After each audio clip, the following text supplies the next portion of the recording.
not afraid of anybody, mimi naogopa tu Mungu peke yake na labda ujimoto kidogo. Lakini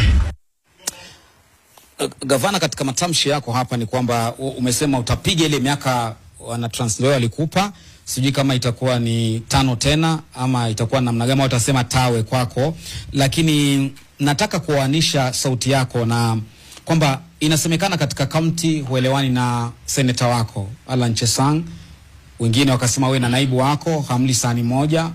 Seneta Cherargei alizungumza tukamsikia, wewe na Speaker Moses Wetangula, mkuu wa mawaziri Musalia Mudavadi, umesimama mwenyewe katika kauli yako ukasema Waluya wanaoweka tegemeo lao kwa hawa watu wawili wamepiga miss. Mbunge wa Kiminini Kakai Morris Bisau pia inasemekana hamli sahani moja, wewe na yeye ni pamba na moto. Ilionekana wakati uliozungumza mwenyewe kabla ya mazishi ya Wafula Chebukati ule mkesha wake, na wengi wanajiuliza mbona mtu mmoja ukosane na hawa watu wote, walio na shida ni hawa watu wengi ama ni wewe? Ndio wengine wasema utimuliwe. Mimi si yakosana na wao, nimekosana nao kivipi?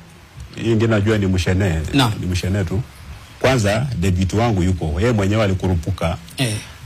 Akaenda paka kwa Senate, akaenda kwa NCIC, akaenda wapi, baadaye akarudishwa hapa. Nikamwambia gavana fanya na debut wako. Si anafanya kazi.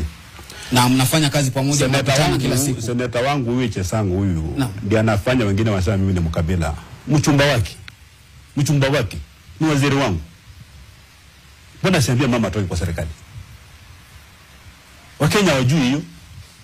Kwa sababu ya hypocrisy, unafikiri mimi ni mbaya, nimemwajiri bibi yake yako kwa kabineti yangu.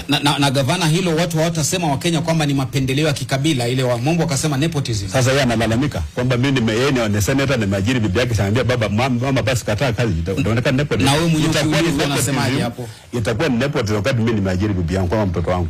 Hiyo nepotism. Maana watu wa familia yangu. Mimi nasema tu kwamba mke wake ni waziri wangu. Na halizungumzii. Na huyo waziri huyo mke wake sio Mbukusu.